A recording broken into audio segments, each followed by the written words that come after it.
All right, this is weird for me to talk about at all. I had this plan. So when a YouTube channel hits like 100,000 subscribers, you get this like arbitrary reward. It just says like you hit 100,000, and it like all the channels who reach that basically get it, except my channel, which my main channel, which actually did reach that milestone. I just learned was rejected, and YouTube won't tell me why. I just had this like hour-long talk with the people over at YouTube, being like, what gives? And they said that if your channel has a community guideline strike for violating like their policies, or if it runs scammy content, or does, two or three other things that I don't do, then you can't monetize. And well, it struck me as weird. But I've always known that YouTube has this sort of parallel, judgment, like legal system that it runs.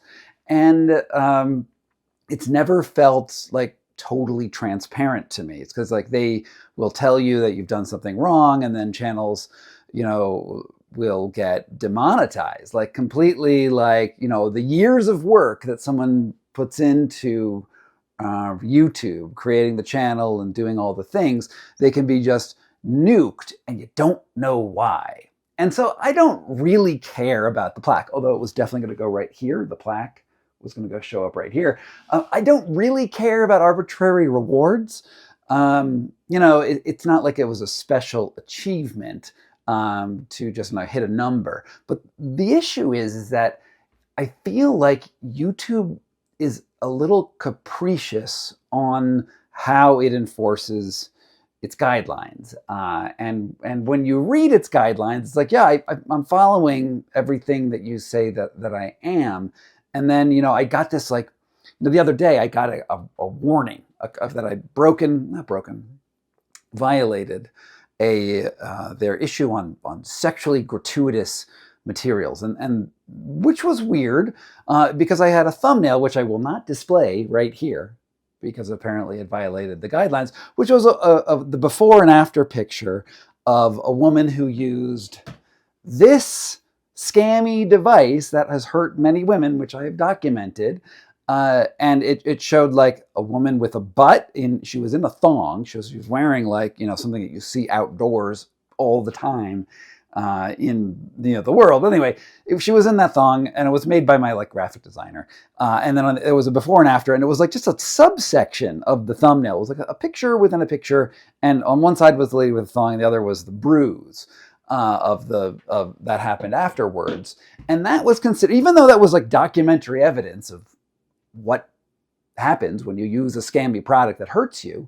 I appealed, and they rejected my appeal. They didn't even let me explain why it was within their boundaries. And they had me take a test to be like, do you understand how to act appropriately on YouTube?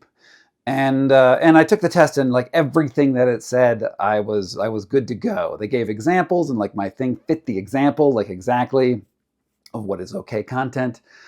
Anyway, some moderator disagreed, which is, I guess, okay. Like it's possible that I can get things wrong, but the thing that's so weird about these platforms is that they don't tell you what you did. It's like a parallel justice system where you're not able to address your accusers. Now, again, it's their website. They get to do whatever they want with their website.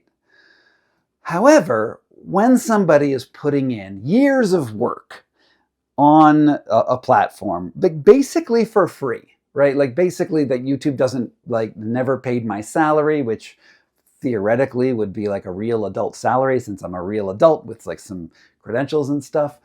And we do it on faith that, you'll be able to continue on the platform. And when you get these rejections, it cuts to the heart of my fear that maybe this was a bad idea to do YouTube at all. Again, I don't care about a little silver plaque, even though it would look really nice right here.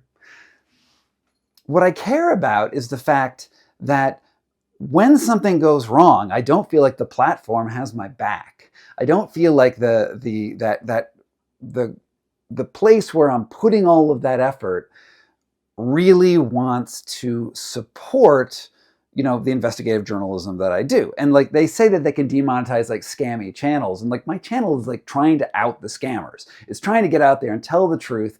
And the person who made this, I feel pretty confident that she has her, you know, her plate thing. And I feel like Huberman has his plate, even though he runs scams all the time and has all these scam companies that work for him.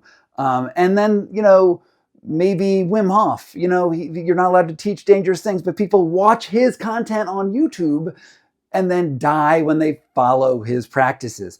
And I just don't understand YouTube's priorities here. Are they really in it to actually protect the community from people who are dangerous? Because a lot of the people I write about do dangerous stuff. Are they on the side of where the money comes in? And I'd like to think they're not. I like to think they're just too big to really care about that, because they're going to make a ton of money anyway, because all these views are on YouTube. But right now, at this particular moment, I don't know if that's true. So anyway, I'm posting this on my back channel. I wonder if they're going to demonetize my back channel. Oh, wait, it's not monetized. So I guess we're okay for now. Thanks for listening.